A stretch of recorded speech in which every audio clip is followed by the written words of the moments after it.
Today's guest is Brad Van Dam. He's the Vice President of Sales at Metal Era. Brad, thank you for coming on the show. Yeah, appreciate it. Thanks for having me. This is a lot of fun, and I really enjoy doing these. I'm getting better with each one I do, and I really appreciate you giving me the chance to get better. Yeah, and I'm just looking at your name. You know, some people's names you like saying, and Brad Van Dam feels great to say. Have you heard that before? Yeah, actually, since I was a kid when Jean-Claude Van Damme became popular, I've always had to deal with that. So yeah, it is a fun name to say, and I've had some fun stories through the years where people ask if I'm related, and I am certainly not, but I do enjoy having a strong last name. That's not bad. Yeah, yeah. I mean, have you did you know how sometimes some people are sort of they have a name or maybe they're fast or something like that and they try to push them into that. Has anyone tried to convince you into martial arts? Yeah, yeah. No, they usually just ask me if I know how to do the splits because I Yeah. think that's what Jean Claude is more famous for. But yeah, so no, I can't currently do the splits. Just to be clear, Got it. But you can play volleyball, I see. I can. Yes, I can play volleyball. Not as good as I did when I was younger, but my favorite now is coaching. So I'm very active in coaching youth volleyball. I serve on the board for a very large youth volleyball organization in Wisconsin, and I would have to argue that that is probably one of my passions right now, and certainly has been. I just looked. My first year of coaching was 1992, and so I'm going into my 30th year of coaching youth volleyball. So clearly, it's something I enjoy, and that's definitely something I'm very passionate about. Yeah.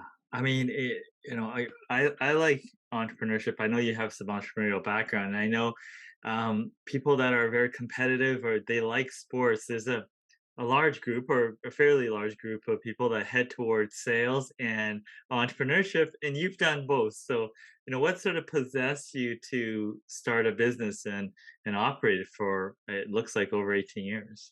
Yeah, so good questions. I had always known that I wanted to start a business, and certainly that was something that was kind of in my blood. And even before I started with my uncle, and we built the business I was in on the contracting side for 18 years, I had actually come to him with an idea for another business I was planning to start with a friend, a spray-on bed liner business back when it was brand new, and that really for me turned into, what's the right decision, and where do I want to deploy my time, and he convinced me to come with him and start a different business, and I did, and we ran that for a very long time together, and then total for me about 18 years. So it was, I think inside it was just something that I wanted to kind of always take that leadership role, and I just love building things. And so, like, I look back now,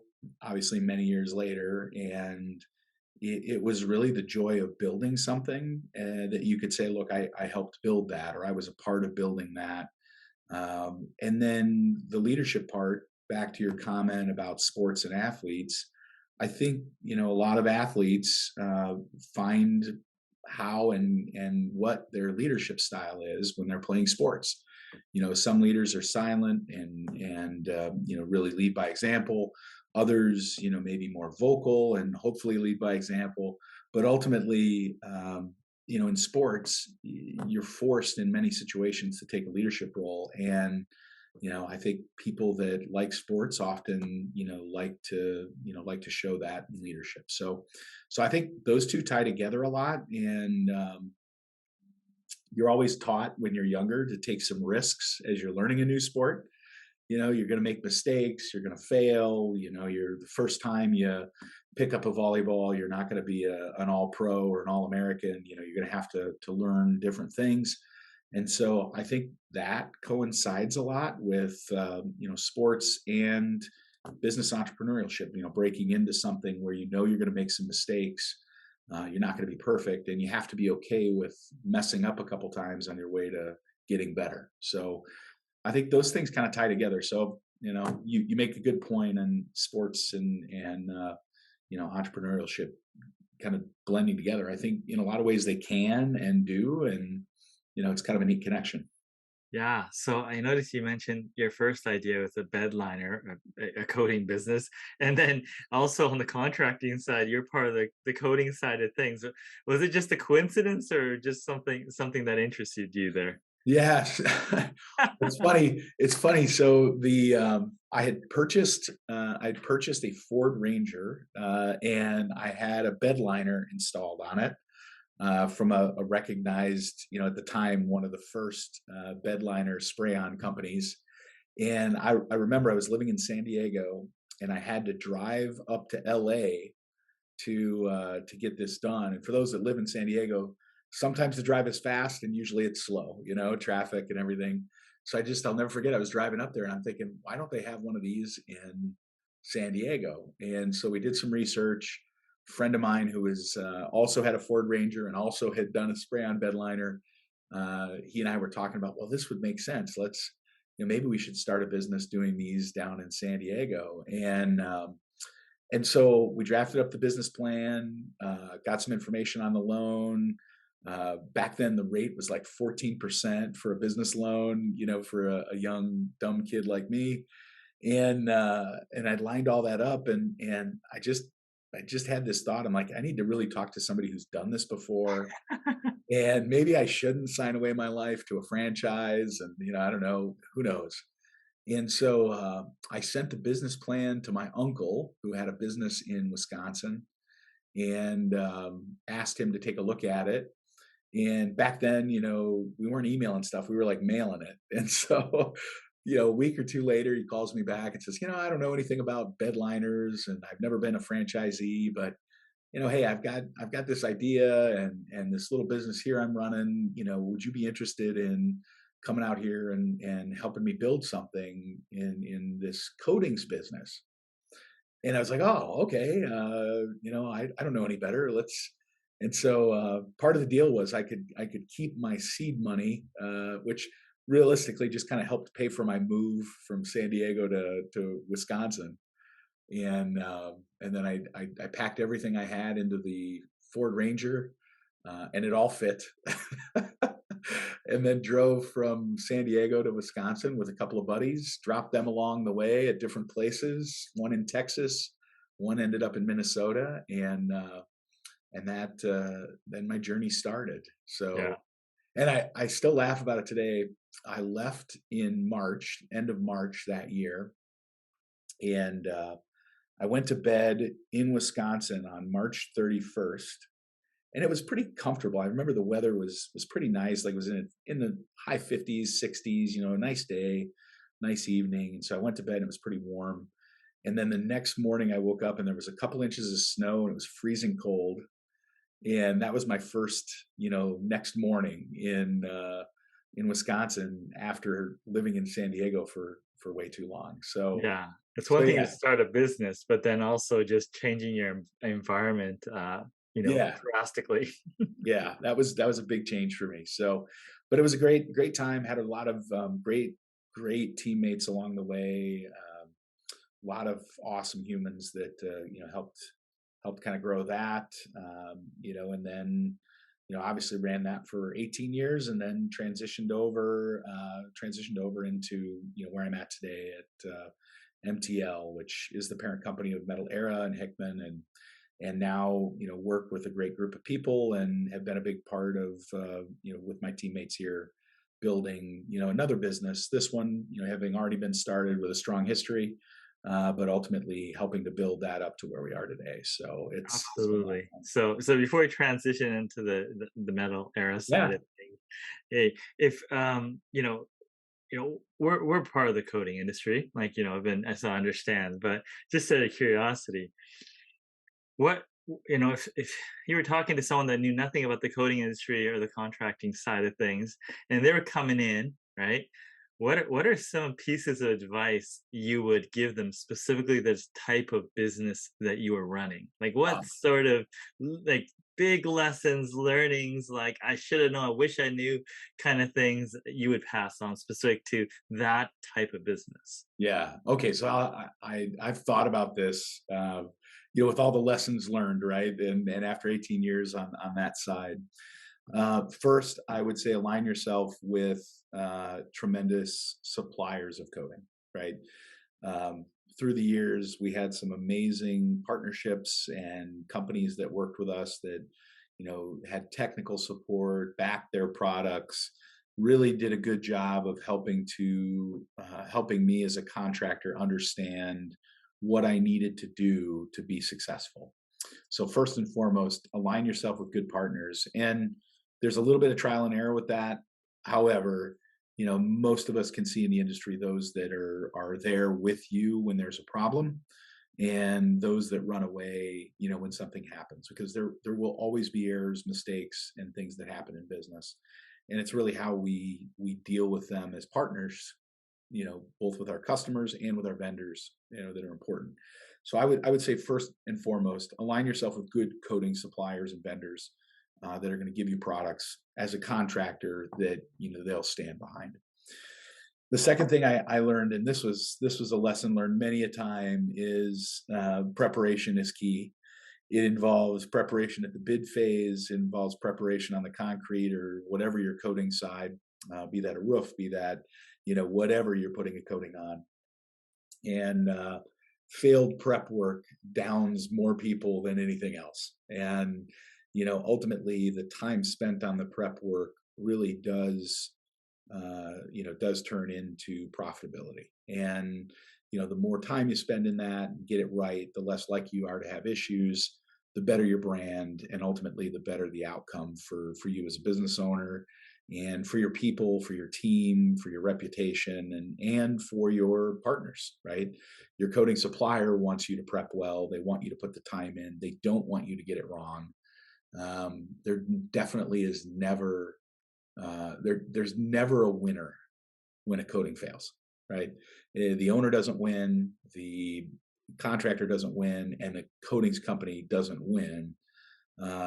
Everyone loses. And so I think those are two key lessons. The third, hire people that like to do both those things. So hire people in your operations group, your sales group, that get and understand the value of those partnerships on the supplier side and even the customer side. There's good customers, and those customers you want to make sure that you're communicating with very well.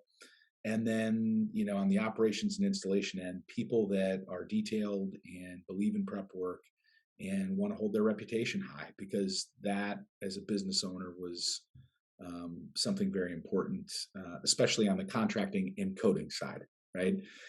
All of a sudden you're known for putting coatings down that fail. You're not going to win. And I look back on a couple of the key suppliers I had. We had one that they were tremendous to work with. Any type of training, always delivering on time, had a wonderful reputation in the industry. Their product, in their case, was a densifying product that would stop dusting, and they had one of the longest histories in the industry, and they were providing very good product, and their warranty to the customers was the longest and best. And so it was a great alignment, and it was a good cornerstone piece to help build that business off of as we kept moving forward.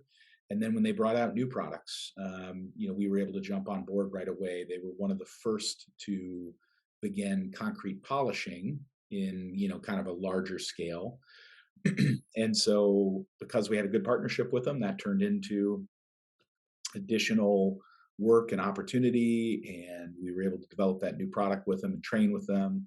And that, again, helped grow the business with a great brand and a great reputation. So I think those are the three key points that I would give anybody starting out in coatings, whether it's roof, walls, floors, houses, whatever it is.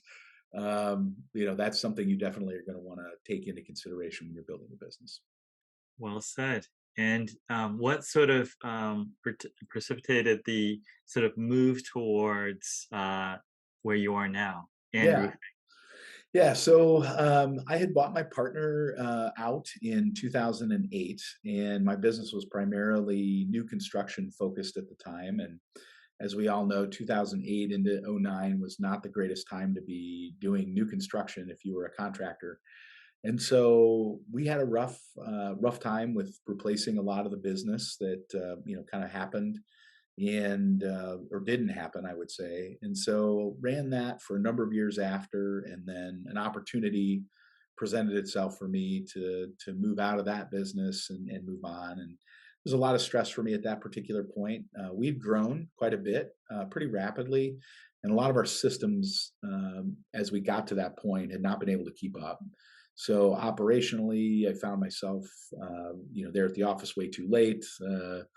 Spending more time on weekends, nights, and trying to keep up with people and hiring and everything that went along with that became pretty tough for me. So there was an opportunity to move out and move on from that business. I was able to, and what was interesting for me here at Metal Era, I had known one of the owners at the time and had gotten to know him through a CEO and president's group. And I was considering my next business venture. I had presented, "Hey, I'm going to start this. This is the type of business I'm going to go into," to that business group. And if you've ever presented a strategic plan to a group of CEOs and presidents who have spent their entire existence tearing apart strategic plans, Sure. or trying to develop them, I went through that meeting and I walked out of it and I was probably more confused, than I'd ever been in my life. Like, what do I really want to do? What am I good at? What do I enjoy? And so after that meeting, I was like, wow, maybe I should take a little time off, think a little harder about this plan before I restart and do something different. And on the way to the car, my friend and that CEO had stopped me and said, "Hey, how about you just come to work for me for a year and give me some time to sell some national accounts for me?" And I'm like, I don't know. I haven't been an employee for a very long time, so I don't know. I may be a terrible employee. I'm not sure. Probably some that said I was a terrible employee. I don't know. So uh, he had my wife and I over for dinner, and our kids are about the same age, and we had some good discussions, and really for me, after some discussion with my wife, the fact that I had two fairly young children at home, I made the decision at that point to commit to a year and come on board, and I did, and now here I am 10 years later. I've taken some different roles on in the business. My job has changed considerably from just national accounts, and now I'm the vice president of sales and very involved in our executive committee and leadership group, and have really invested a lot to stay here and be here and committed to the future of this business. So that change has been different, right? Like you go from Yeah. being your own boss and not really reporting up to anyone other than maybe a board member or an investor, now at this point, being kind of on that opposite end and having a board and group that we report up to as an executive committee, but being part of a much larger company and multi-location, and certainly we're the largest manufacturer of fascia and coping in North America. So big difference from being a regional coatings contractor, right? For that 18-year span. Sure. And what sort of, I mean, obviously you stayed on, you're in your 10th Yeah, year. What made it sort of good for you to stick around? Like what made that 1 year turn into 10 years, and what sort of things sort of made that, because obviously I feel like you're happy with what you're doing. So what's made that good for you? yeah, good question. I mean, there were a combination of things, but I will tell you at the core of it, it really came down to being able to do what I talked about before that I knew I wanted to do in the beginning. And that was, when I was young, going through college, I knew that I wanted to build something, right? And I wanted to be able to see what I built. and work with teammates and people who helped me build that and were aligned with that. Um, I love the people I work with. Frankly, when I started, I had one other person on my team, and now my group is about 30 strong, and they're just good people. And then, the flip side of that is not only do I have 30 in our sales and marketing group, when we extend beyond that, the employees at this company, and now the second facility we have down in Asheville, there's well over 250 of us now, and all those teammates are unique. They're different. They're all different personalities, whatever that may be, but they're good humans. And so we really have, I think, a unique group of people, and a Sure. lot of experience in the industry, and it's just been a lot of fun together trying to build something Yeah. bigger and better, right? Yeah. So Walk me through what were your priority? You came in, you had one team member. What was your priority? What some of the early ideas that you sort of implemented, and how did it grow from there? sure. So when I first started, my job was national accounts, and so I was, at the time, I think we called it strategic accounts manager. And so I was tasked with developing new direct relationships with people who valued our products, and that maybe had never heard of us or were buying, in unique channels or whatever that may be. And so, really focused on places where I knew it would matter, and that would find value in what we did. Multi locations that were interested in, let's call it repeatability, consistency, some of the strengths of Metal Era, and now our sister company Hickman. The strengths of that were repeatability, reliability, accountability. Every time a retailer wants a building envelope in one state and another similar in another state, by working with our program, our customers could get that consistency nationally. And so we targeted customers who were interested in that, would find value in that, who liked the fact that we produced a lot of our parts robotically. And then you just work to try to build those relationships and deliver that value. What do you need? How can I help? What's your prototype design looking like? And so that group went from two, I think we got up to around 10 or so, at that point, and started building that. It was a small part of the business. It was under 10% of the revenue. And, now today, that strategic group is well over 30% of our revenue. And so, it's a big chunk of business. And with strategic accounts comes a lot of responsibility. You have to service better. You have to make sure that that client feels unique and special and treated right, because you're their primary point of contact for your business. So that was where I started, and got to build that group out, and we would add resources as we needed to service the customer better or different or unique, or we would add additional sales resources to kind of follow up on that. And so that was really the path. And then, a couple years into that, that group was doing really well, and the business needed to expand some coverage on our OEM portion of business and our independent rep organization, which was the other portions of business. And they wanted to kind of turn that piece into a growth area again. And so I was asked to kind of shift the role over to VP of sales. And then that allowed me to continue building out the team, give others the opportunity to build strategically. We added regional management, into the organization to be able to manage more of our private label OEM business as well. And so now that group, was able to kind of take us from, where we were, to kind of allowing all channels for us to continue to grow.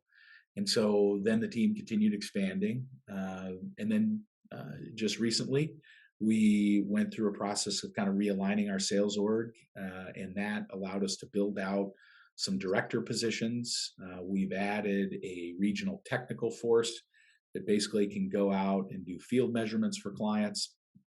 That falls under the sales side as well now. And that's not something we had previously, but we found a lot of the large national contractors, even local contractors, need some additional support on how to do metal products, or perhaps they're having labor struggles, and these regional techs really help them overcome that. So we made a huge investment in expanding that group.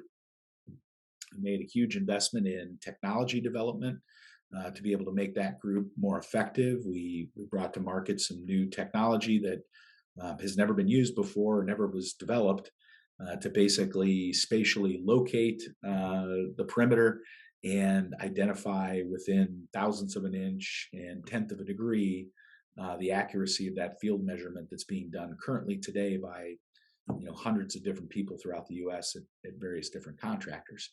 So it's kind of a neat progression when you kind of turn around and look back from what it was. And I was playing around with the math before, and the majority of our growth has been organic.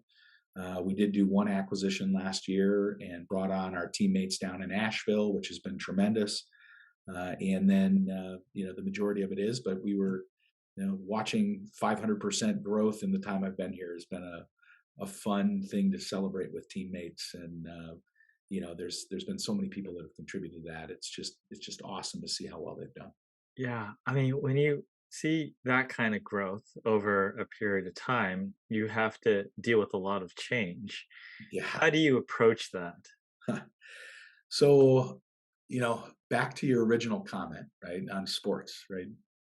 As you grow up from being an 8-year-old trying to play volleyball or soccer or football or whatever your sport is, to trying to find your way to a varsity team in high school or maybe playing college, you have to be able to look at what you're doing and say, if I change this, what will it do for me or for my game or for my team? And going back to that, I think trying new things to see if that can improve our skill set, or bringing on new teammates that maybe add a dimension that we don't have today, or being able to recognize, hey, when I do this, it doesn't work, or it didn't work, and then saying, I'm gonna stop that, and I'm gonna go over here and do that. Um, that's been probably the most challenging part of it, and it's also been the most fun, right? It's being able to stop and say that didn't work, or that did work, or hey, that's working really good. Let's do more of that. Those are all things that I think we look at each day and try to figure out how to do together. And perhaps that's one of the things I enjoy the most is constantly trying to figure out how to get a little better. Um, I also know that I don't know a lot of things, and so trying to learn what can I do to be better has been a fun part of that. Um, each year we try to pick a book or some type of a theme for our group. This last year, we used a book by James Clear called Atomic Habits, and not a sales book by any stretch of the imagination, but for me, it had allowed me to make some pretty big personal changes. And I brought that to the sales team, and it was, hey, take a look at what you're doing, what your habits are, because ultimately, small changes in your habits that are repeated can lead to big swings or big differences. And so those are the kind of things we try to do. Are we perfect? Heck no. Will we make mistakes? Absolutely. But is that something that we need to do to get better? Absolutely. We have to try some new things, or try to improve. Otherwise, you're just going to be stagnant, and not get any better, which not good for us or for a business that you're trying to grow. Yeah. Well, James Clear, I get you. So going with that theme for a sec, what's a tiny change that you have made, a daily tiny change that you have made that's had the biggest impact on anything that you do? Biggest impact. Okay, so I'm gonna give you two because I like both of them. So number one, at 11:45 every day, I get a reminder to make a phone call to someone I have not talked to in 6 months or longer. And I've had some amazing conversations with people I haven't talked to in a long time, and you know, some of them have, I would just say, been changing for me. Like, oh my goodness, I never thought of that. I miss you. I haven't. It's just kind of interesting, and it's a little change that has reconnected me with some people I haven't talked to in ages. It's a great way to let some people know that you're still thinking about them, you care about them, and while it can be business, it can be personal. I don't intermix. Just that daily change was something I would call special for me, and has been a huge change in some of my outcomes. So one small change. The second one that's been interesting, and this is more related to my health. Each morning I set up an automated system for what my breakfast is going to be. I know it sounds kind of funny, but I get the delivery once a month from the vendor that I buy from, a specific protein shake that I like to drink, and a specific number of coffees with no milk or sugar in it is what I drink, and that's my morning breakfast. And over the last 2 years, that's led to a considerable amount of weight loss. I was able to go off of medication I was on. It's helped me lower my blood pressure and certainly feel a lot healthier and happier. And again, it's a small change, not a huge one, but done repeatedly. Let's say you cut out 200 calories a day for X number of weeks or months, and that change in and of itself makes a huge difference for you. Sustaining that is kind of a unique way to do it. So even when I travel, I try to go buy that for breakfast. And what I've noticed, let's say one day I have to do a podcast at 11:45, and I can't make that phone call, or I happen to be traveling and I can't find the protein shake, or I wasn't able to bring it on the plane with me. I don't beat myself up for missing a day. I just jump back on the next day and I get caught up. And it's become a habit now, for a very long time, or for a very good period. And that habit in and of itself has made huge changes for me, both of them. So those kind of things have been unique, and that would be two of my favorite, let's call them, takeaways from those books. Wonderful. From small daily changes to big trends, what are some of the big trends that you're following that's interesting to you? So I think one of the biggest things that I've been paying attention to has been the supply chain disruption.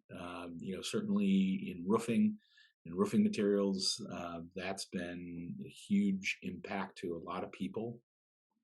Um, I try to put myself in the shoes of the contractor, which I was one. Granted on the flooring and coating side, but in the roofing material side, really as I look back, I'm not sure I would be able to deal with it, or would have dealt with it just as well, or as well as some of these contractors are today. And many have found some unique ways through that, in dealing with that. And I mean, quite frankly, following how they're doing that and paying attention to what's happening in the industry has been fascinating. Both positive stories and negative stories, right? Sure.